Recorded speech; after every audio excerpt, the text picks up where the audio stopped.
Hello, everybody. Welcome back to Links with Friends. Today is July 15th, and we're doing government and security for the start of your week. This is a week after a live stream, so it might be a little weird, but that's okay. It's always weird. It's lumpy. Yeah. But there's so much AI stories that Lumpy consistency oatmeal. it'll be long. It'll be like what's the tea with the little nuggets in it? Oh, boba tea. Early on, you I just don't get like liquid, but at the end, you're gonna get lots of chew. Ugh. I leave your comments below if you like boba tea. I don't care for it, but do you like boba? No, not really. Boba, yeah. I just like unsweetened black tea. Well, whether you like tea or not, do you like freedom? Because you're gonna lose it, and it's gonna happen as soon as somebody kills an ICE agent, and they're going to. It feels like, and on the other end, ICE never stops escalating on their end. Yeah, they just keep putting the boot on your neck, so it's like we're inevitably going to hit some sort of transition period, and it's going to be bad for everybody. The 404 headline is ICE is searching a massive insurance and medical bill database to find deportation targets. Because as we all know, MS-13 definitely didn't pay their ER bill when they got shot up and went to the ER, right? That's what this is? No. This is literally just searching for not only undocumented people, but also people that are here with like green cards. But ignore all of that, right? Who cares about any of that? It's the capacity that we have to worry about here. They're never gonna be able to deport everybody, and even if they do, they'll eventually go away. Yeah, it'll eventually come. It'll be a smaller and smaller set of people. Here's the thought experiment that you have to go for, right? If everybody in the United States all at once started obeying every speed limit and traffic law, would the tickets stop? Could they? No, because all the funding wouldn't work at all. Wasn't that literally the argument from the FCC for the prison thing? It's like, oh, we can't stop doing this illegal thing while we're charging the prisoners an illegal amount of money, because then the prisons would stop operating because they're used to having that much money. They depend on the fraud. So we can't stop the fraud. It's also a labor market. Have we gotten to the point where we depend on seizing the cash? Like, we've gotten so good at knowing that, like, the vehicles containing the drugs leave Florida, and the vehicles that are coming back from, north to Florida contain cash. And it's like, we only seize the cash. We never seize the drugs. Which means we are de facto supporting the drugs. Yeah, it's weird. To keep the cash flow. It's like, oh, we have to have the cash flow in order to do that. There's some really seriously broken stuff here, folks. And we should not support this as citizens, even if this database should never be used for this. It wasn't why it was created. You remember Batman? I can explain it to you in the form of Batman. Is it the Christian Bale First Batman? They came. There's a lot of things that can explain this. And it's first Batman 1-1. It's like what was his name? I can't remember. Batman Alfred, but I can't remember the actor's name. But he was not Morgan Freeman. He was not okay with Batman. Was it not Morgan Freeman was the scientist. Oh, okay. Oh, right. The scientist that invented the call listening thing, and it was like, Batman, we can't use this. And Batman's like, I have to use this one time to save Gotham City. And they were like, okay, you can use it the one time, but he also destroyed it. So maybe they'll destroy the medical billing database. It's like, who's going to destroy the medical billing database? Someone should, but they're not going to. That movie was oddly prescient, too, with a lot of the stuff. That's enough of that. And this one is kind of a similar thing, right? If you want an effect, you can just find any cause. And you can find people who don't like that cause, and you can just champion it and get your ultimate effect, which is surveillance. TechNerd's headline is the SCOTUS adult content ruling is a boon for age verification companies. 40% of Americans now live under, the age gating laws, which a website has to verify your age. In order to verify your age, they have to verify your identity. In order to verify your identity, they tie an IP address to your driver's license, which means if you tweet angrily at someone in power, that's easy to put back together. You're not allowed to. Yeah, I don't think you're allowed to dissent anymore. Which is worrying. Well, no, you know what? You're wrong about that. You can absolutely dissent if you have a trade group or a multinational corporation behind you. Yeah, if you're a billionaire, yeah, great. Not only can you dissent, but you can just brush aside the laws that get made that you don't like. Court nullifies click to cancel rule that required easy methods of cancellation. So this is the FTC said, if it's easy to sign up, it should be easy to cancel. You can't make somebody have to phone in to cancel. I'm gonna drop a swear bomb. I try not to, but who fucking voted against this? Like, who's like, well, you know what? No, I want to spend more time. It wasn't a vote. It was a judge, and I don't know if it's he or she, but their rationale was it was a clerical error, right?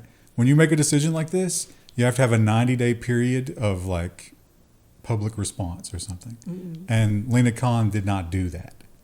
So he says he actually agrees with the merit of it, but he has to strike it down because they didn't do it in the right way. So if they do this 90 days, how many bots? Is this just to give them time to build the bot army to fill it up like they did last time? Brendan Carr will never do this. How do we get a judge that's that pedantic about rules and regulations in other parts of government that are perhaps playing a little fast and loose with the rules and regulations? Like, is that an unreasonable ask? The judges are so all over the road these days. None of them seem to care much about the law. It's all just partisan.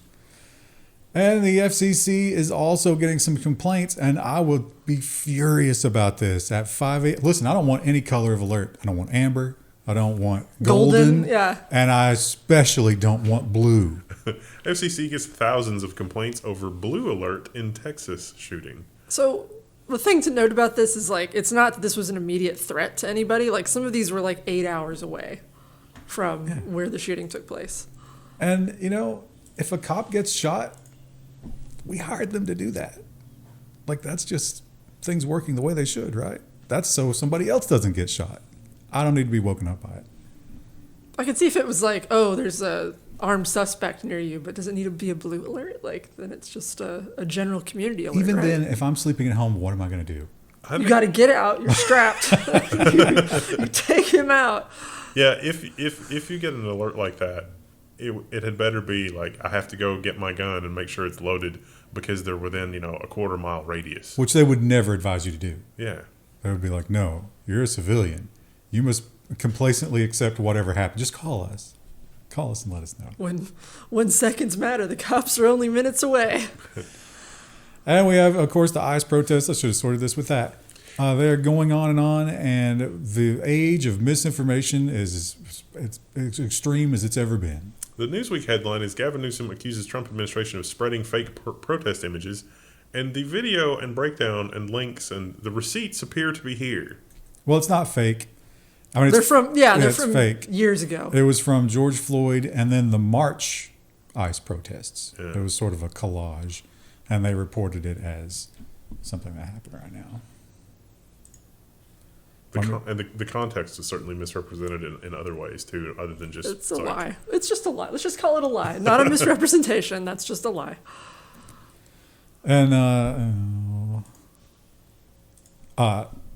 don't think the Big Beautiful Bill got the 10-year moratorium, did it? No. So that got removed, thankfully. I think it was 5 years.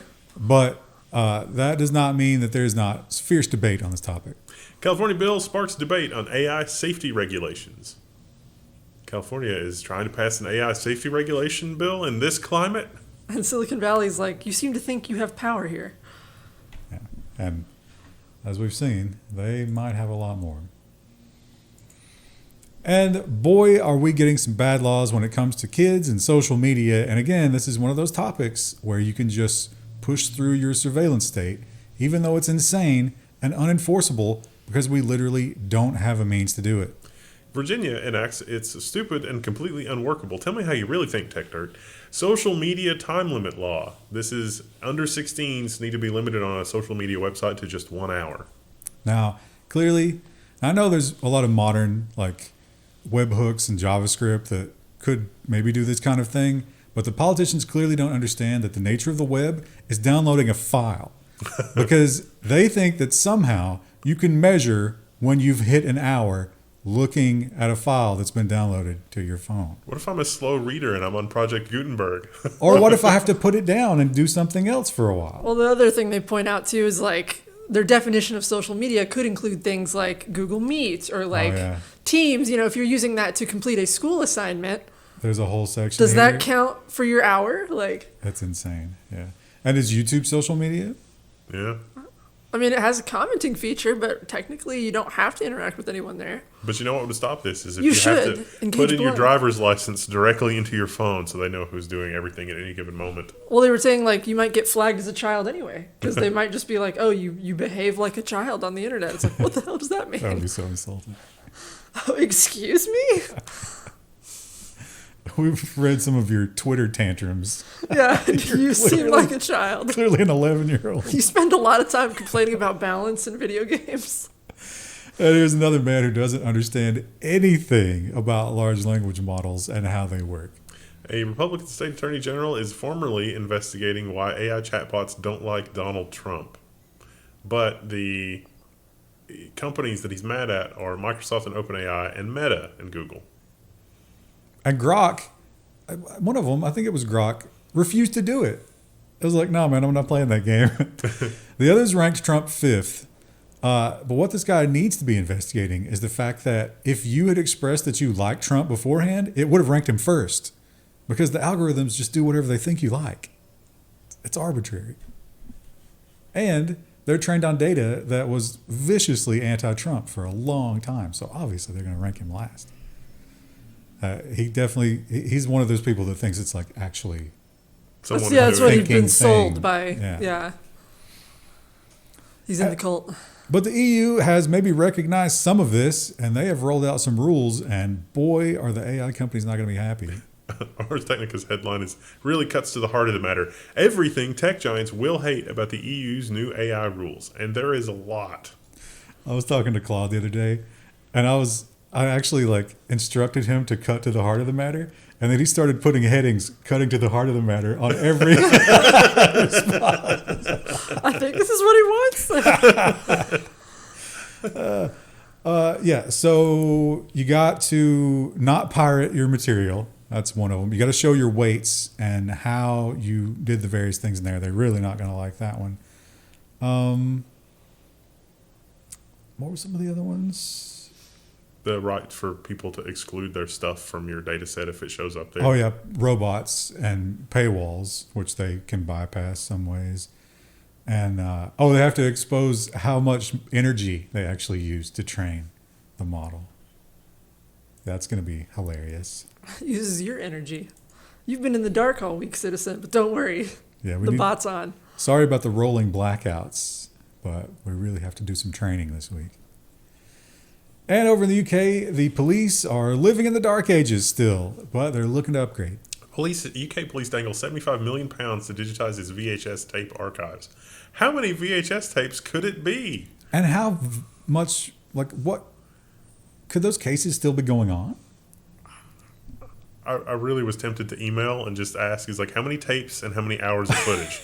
And I even clicked on the proposal, I dug through the proposal on the RFP. You did your research. Yeah, to be And by the way, one of those cheap, $5,000-$6,000 robot arms, that's all you'd need. Yeah. You could automate the entire process. Yeah.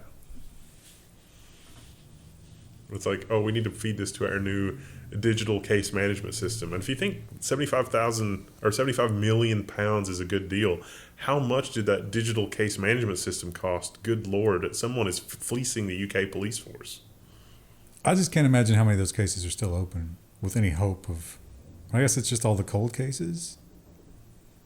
It still seems like it would have to be in just an absurd number of VHS tapes. Maybe we could do a ranking system for severity, We're only going to do these violent crimes. It should definitely be the order that they're digitized, because they're this is going to be a 3-year process. And it's how many tapes do you have to do a day in order to get done in 3 years? Because, they could have given us that information in the request for proposals, the number of tapes and how many hours of footage we're talking. We could do a fast dub, too. That's going to be no problem with modern digitization. Yeah. I could literally design and build my own VCR machinery for that kind of money to do this better and more quickly. It sounds like you want to fleece the UK. I kind of do. And this is not really the government, but there is definitely a government backing here because it's these teachers associations, and these are not rules, but they are pleading with the parents. Teachers urge parents not to buy their children smartphones. And they interviewed a parent in here, and the parent was like, well, the other children had smartphones, and I didn't want my child to feel left out. So it's when they transition. I don't know if did they do this. It's not the same age over there when they go from like lower grades to middle school, right? Yeah, I don't think so. I don't know what theirs is though. It's like 14, I think. And one woman was like, when my kid turned 12 or 13 or whatever, she really started to feel left out because she didn't have a phone. Well, there was a description in this article where someone was like, oh yeah, my son rides the bus home, and like the kids don't talk to each other or like do anything on the bus. They just all look at their phones. And I was like, oh, probably a nice quiet ride for the bus driver, but I miss those conversations on the bus. But that's like every public space for every age. Well, I guess. It's not just kids. I do like to sometimes just not take my phone out and just look around. Just do the raw dog? Yeah, raw dog reality. Just what's happening around me right now. Well, as we've observed, very few people like reality. People very allergic to reality these days. And Germany has, codified what everybody already knows. German court rules meta tracking technology violates European privacy laws. That's so weird because when you're logged out, it still tracks you and it still tries to associate things and make it individually identifiable. Why would they have a problem with that? A vicious, vicious fine of 5,000 euros. But this opens the door, they say. They're like, if anybody else sues you on these grounds, they win automatically. Like, we're just going to let them. And they estimate that could be hundreds of millions of $5,000 fines. Claim your coupon here. The Germans would be efficient about that, wouldn't they? And the Swedes have introduced a law that will probably be unpopular. Sweden bans buying OnlyFans content. I think I kind of get what they were going for here. I think they're trying to make it, you can still sell it, but you can't like live stream it or like commission, right? And I think they're trying to make it so people who are trafficked, like it's putting the criminal charges on the John and not the person, the prostitute in this case. Oh, I thought it was the OnlyFans itself. But I think that's why it's written the way it is. This was what I understood. But I don't know if there was a distinction. Like, can you just make generic content? Yes, that's what it said. Okay.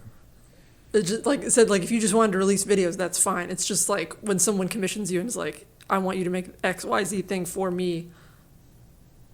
Because then it becomes more of like a John prostitute. What about a cam girl? That was, I think, covered in this. I missed all that.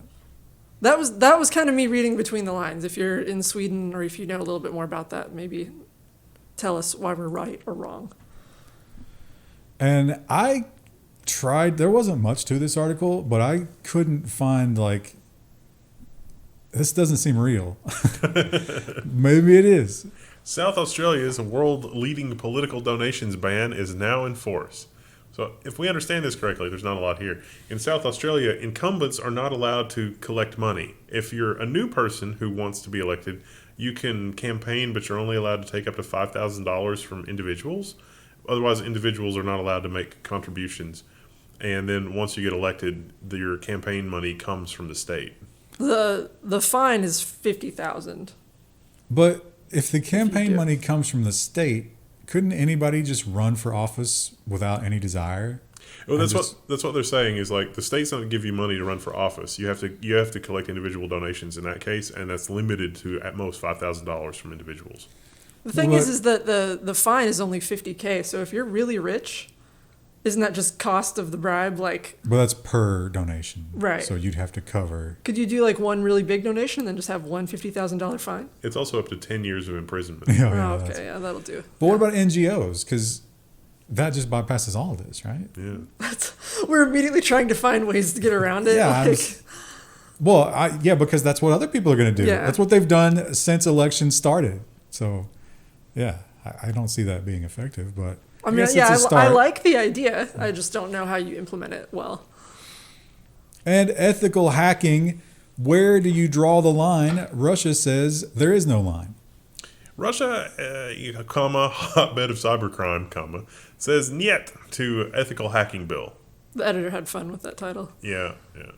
So it's like, we're going to allow ethical hacking. It's like, no. It's like, but there's all this cybercrime stuff that goes on. It's like, no, that's just propaganda. There's a lot of cybercrime stuff that goes on. The excuse was we're afraid that if vulnerabilities are found by us, then international companies will treat us poorly because of that, or they'll use it against us or something like that, or they'll use it for like sanctions or whatever. It didn't sound like it was very convincing, but you can't do it. So don't try to get a bug bounty in Moscow. And McDonald's converted their entire hiring system to be AI.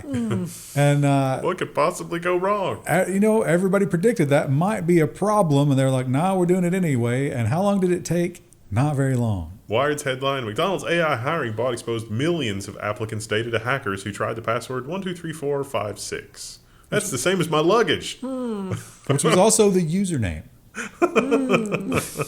So that would get you into the control panel, but they also noticed that while you were using it just as a user, as an applicant, the ID was in the API call, and it was sequential IDs, so you could then just run through them and collect everybody's information who applied for McDonald's. They've disabled it. Good job, Paradox.ai consulting firm. Do you think they're scrambling to hire some people now because they got rid of all the people who dealt with the I hope they had a whistleblower there who was like, this is a bad idea, and then they fired him. And now he's coming back as a consultant and he's being paid handsomely. And let me tell you, Xbox Game Pass, it's a great value with some pretty big caveats. And the biggest one is that the versions of the games are different. They don't update the way that Steam does. For whatever reason, Microsoft doesn't like to update things on Xbox Game Pass, which leads to out-of-date games being hosted there, which leads to this. Activision took down Call of Duty game after PC players were hacked, sources say. So if you joined the wrong server, they were able to send malformed commands to your game client and then execute arbitrary code. I wonder if that has anything to do with like a kernel level anti-cheat. Yeah, if you can get far enough down in there, then you can take over at the kernel level. Although kernel level, Microsoft is even banning kernel level anti-cheats. Games' days of doing that are numbered, which is great. It's great for Linux users. But, Steam, not effective. Because Steam had the updates. Game Pass will not update the games. I don't know why. Because they haven't figured out things like software updating. It's Microsoft. We should know that. I mean, look how bad Windows Update is. Why would they possibly have any reusable code for updating things? And if all of this is making your blood boil a little bit and you're tired of it, you're ready to take up arms or get out there and make your voice heard, don't take your phone. Exclusive evidence of cell phone surveillance detected at anti-ICE protests. Because if you're at a protest, you're automatically a criminal in the eyes of this organization. Buy your atlases now.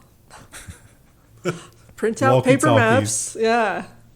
That's what you used to do when you went to like a festival or something. Google is adding stuff to Android to try to detect that you're connected to an IMSI catcher and that sort of thing. But your phone still emits Bluetooth beacons and Wi-Fi beacons and lots of insane things like that. So it's problematic. And AI technology is moving way faster than the powers that be can adjust to it. And one of the ways that that's clear is everything is fake. The MSN headline is a Marco Rubio imposter is using AI voice to call high-level officials. And they were fairly successful at it. And, in the world of politics that we have right now, where they're basically, gods who have been raised up onto pedestals, you might be afraid to question that person, right? Which feels a little bit like CCP levels. Like, oh no, don't anger the commander-in-chief. He's very sensitive about these things. Meanwhile, it's like, we would like to do click to cancel. And it's like, oh, I'm sorry, you forgot to check the checkbox on Form 37A. We have to strike this entire thing down. It's like, I'm not even sure some of this other stuff is constitutional. And get ready for more of a shortage on rare earth magnets because they're going to be deploying a lot of them everywhere. Magnetic resonance technique can detect fentanyl through packaging. Yeah, look at that. Fentanyl, yeah, it's like you can just examine every package. That's helium too, right? Maybe invest in a little helium. And Qantas is an Australian airline, and they have made a terrible error. Qantas confirms data breach impacts 5.7 million customers. They lost it all.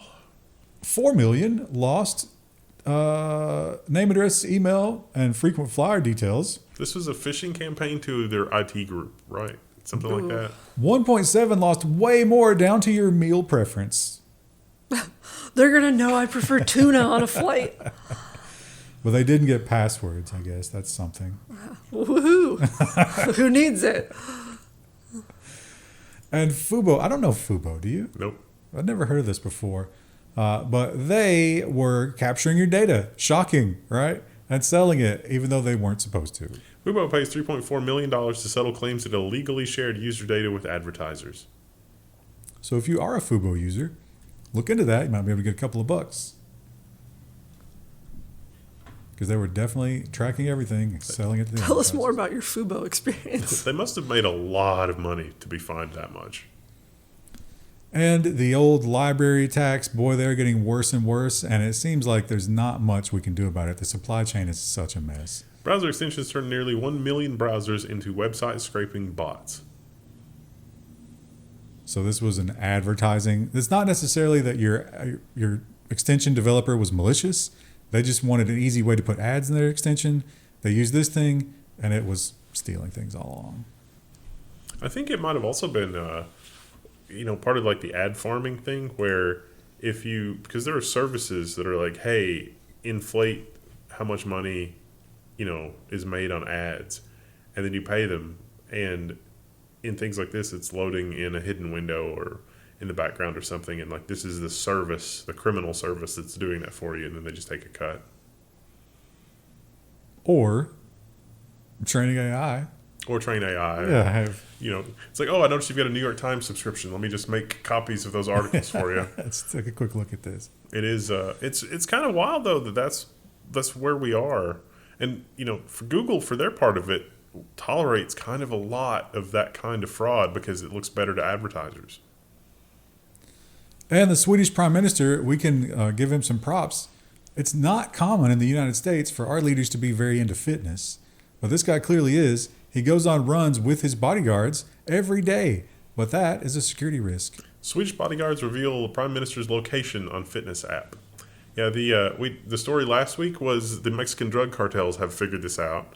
But it turns out that this is a major, major information leak as well. It's like these people can be very secured, but their entourage is not. So you just have to know somebody that's in the entourage, and you'll know what's going on. And there's plenty of social media pictures of him with those people. So sometimes even on their runs, like taking sweaty pics together, it's like, oh, yeah, today was a hell of a run. And so you could easily put that back together. And by the way, you can use these apps and not post your runs online. You can just like use them yourself to track it. No. I think that's not enough for them. They got to tell you how much they ran. It's, in some cases, like a Garmin, it's still reporting it to the web even when you don't want it to because of recent changes in their software configuration. Wow, yeah. That's another thing you got to worry about is everything's might have leaking everything all the time. Yeah, you know what? You bring up a good point. These guys might have turned that off at one point. Yeah. And then there was just like, oh, we're having an update. You know who else is buying that database? ICE. They look through all their stuff and they're like, Swedish PM. And it's like, I don't need that, but keep it just in case. I doubt that there are as many ICE targets with this technology as there are high-level bodyguards. I don't know. ICE seems to be targeting little old ladies with tamale carts more than the gang members at this point. Do you need to go on a run every morning if you're dragging a tamale cart around all day?